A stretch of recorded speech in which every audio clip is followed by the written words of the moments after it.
because of his injury, we just haven't really obviously seen much of it. But even when he signed, I think it was just in a period where there was a lot going on. We didn't really get him to ask much questions about him.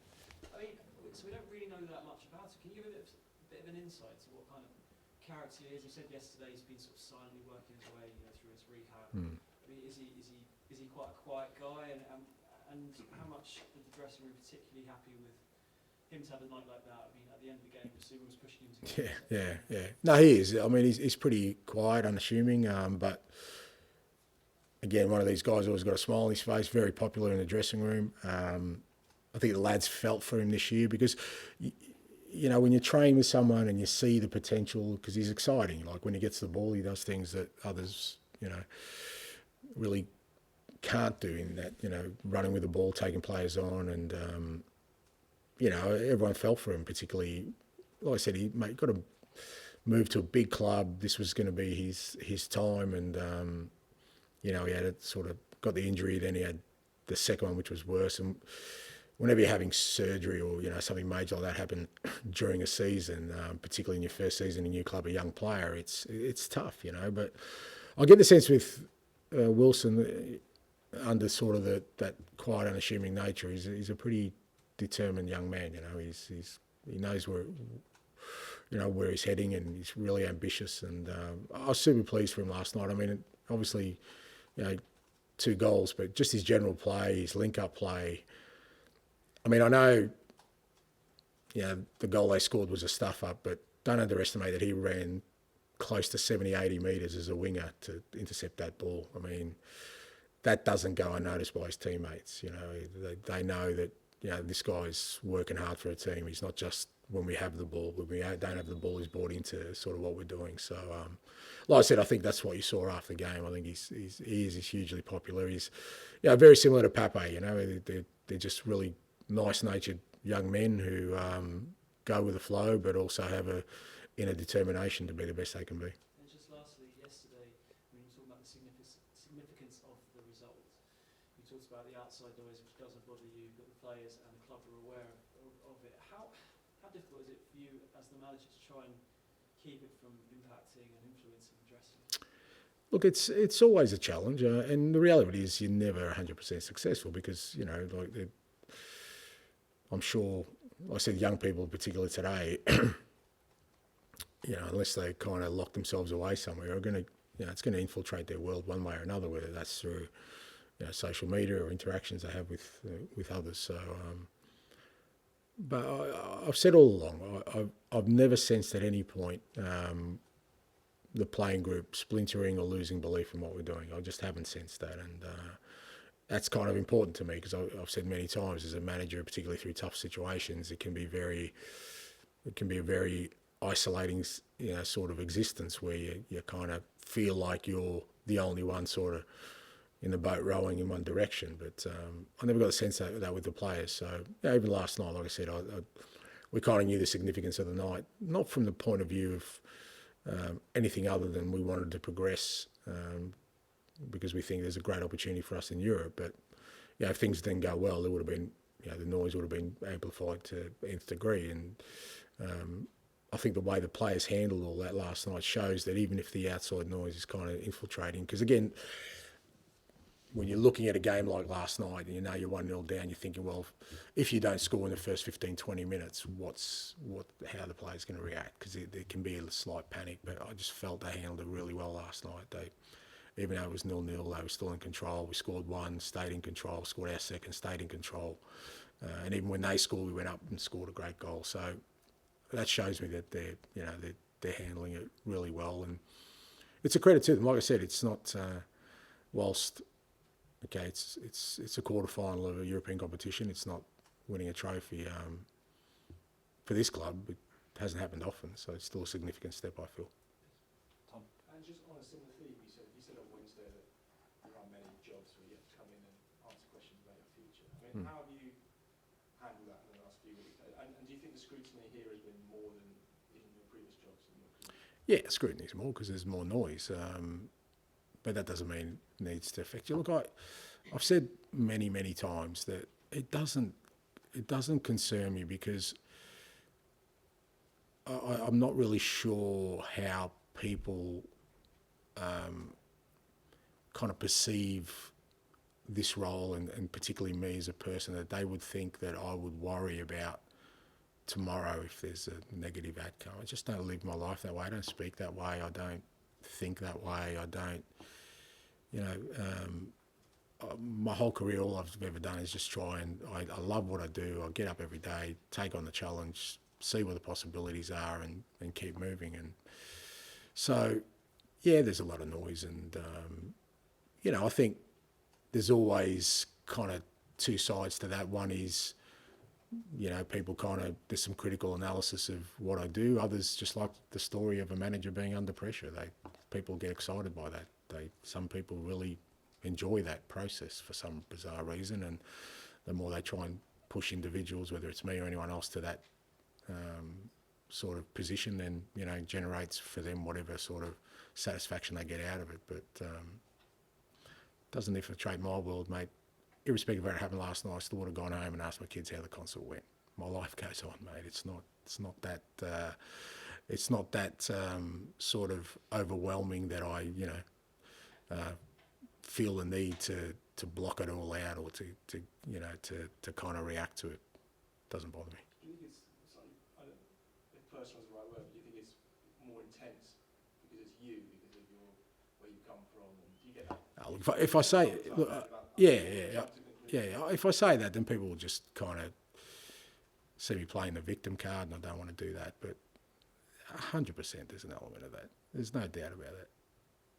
Let me give you an example, all right? It's only a small career today, so I can share it amongst us.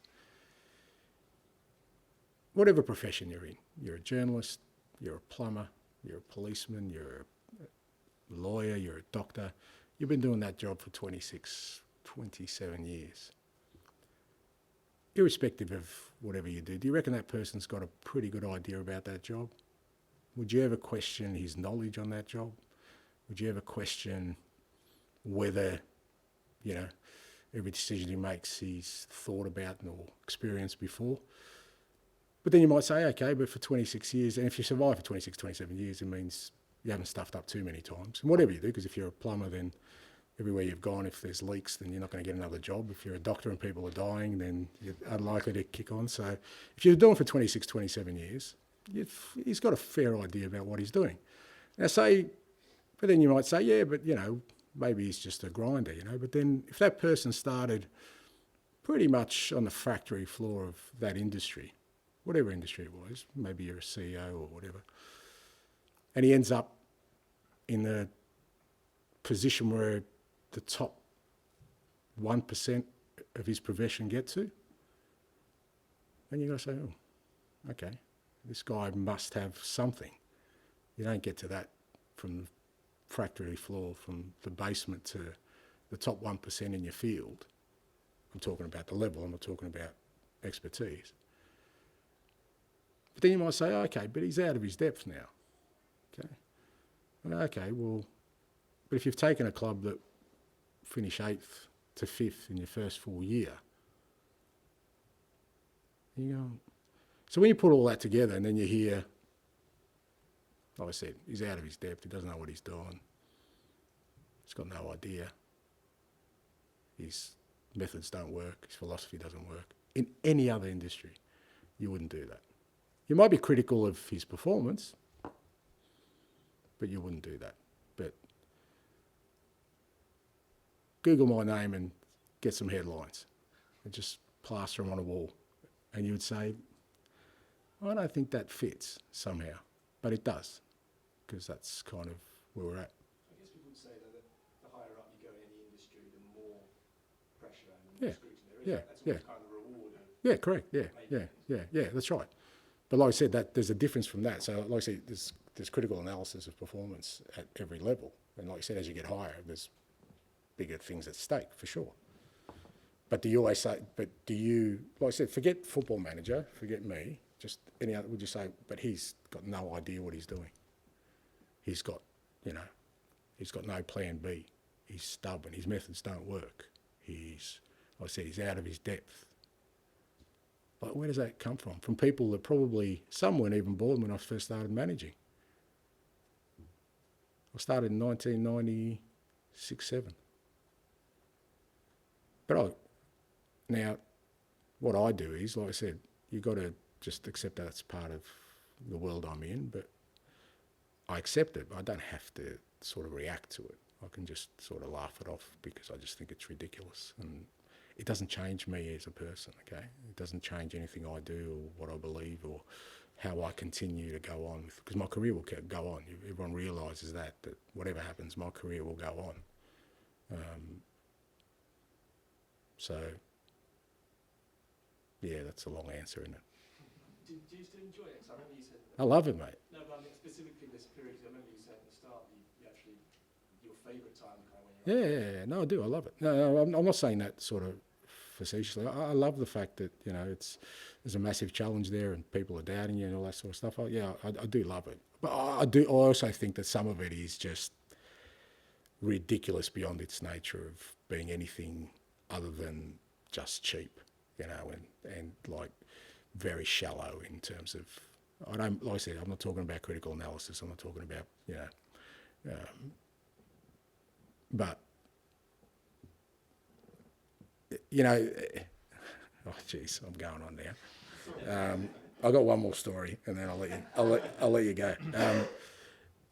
You know who the greatest nemesis for any manager is? I'll tell you and in today's world, and he's only come to surface probably in the last sort of 5, 6 years, I reckon, or maybe 10 years. Mr. Hindsight. You know, Mr. Hindsight is the guy who, when the outcome's there, the result's already done, he's got all the answers with the greatest of certainty that was so obvious, and he's never wrong.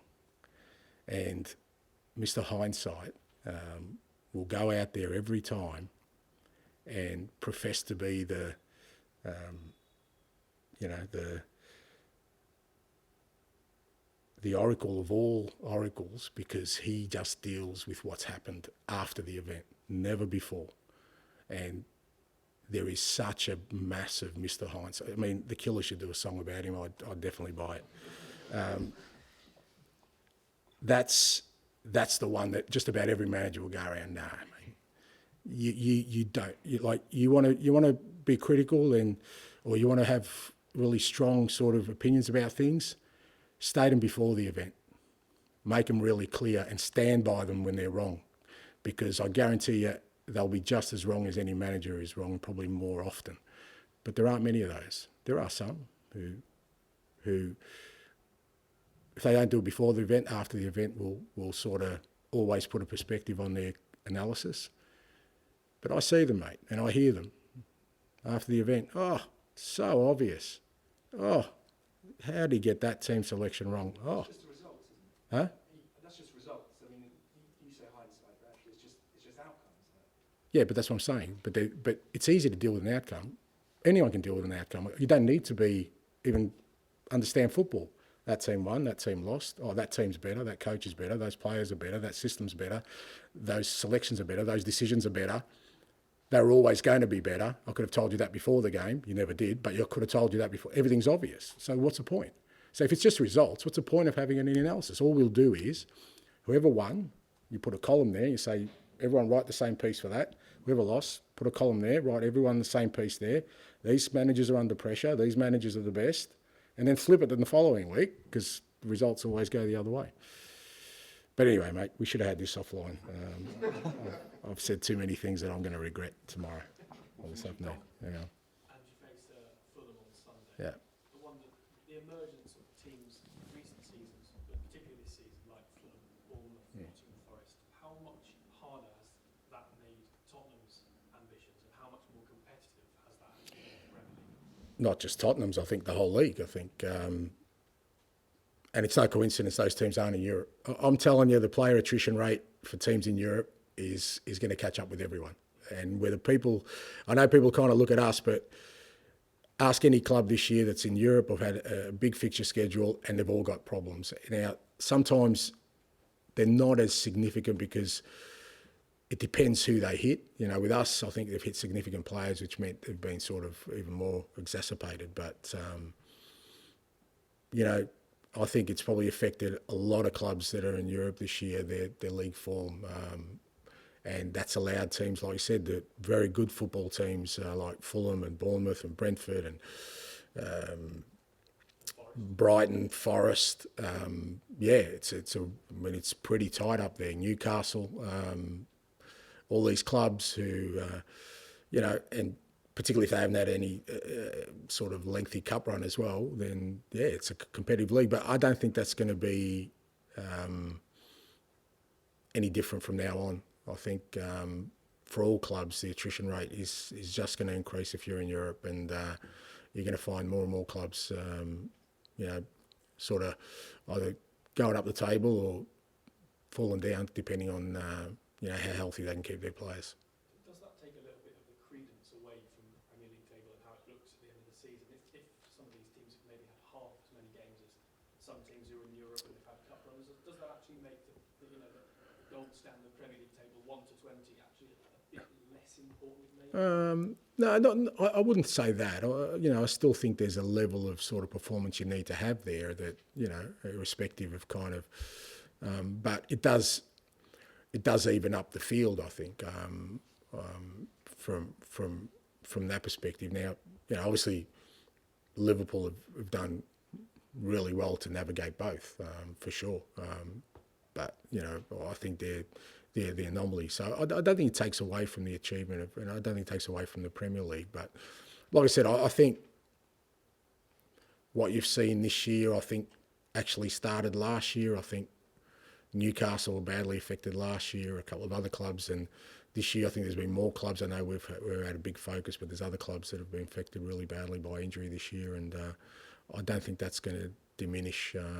And it's probably something that at the beginning of the year, clubs that are in Europe, because again we've got 2 extra games in Europe now compared to last year, they're going to have a look at their schedules and look at their squads and say, well, okay, you still got 2 cups you have to compete in as well, Carabao, FA Cup. You've got the numbers are cranking up.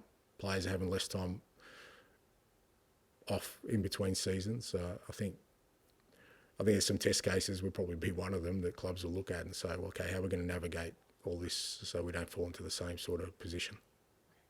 Thanks, guys. Apologies. Rambling on.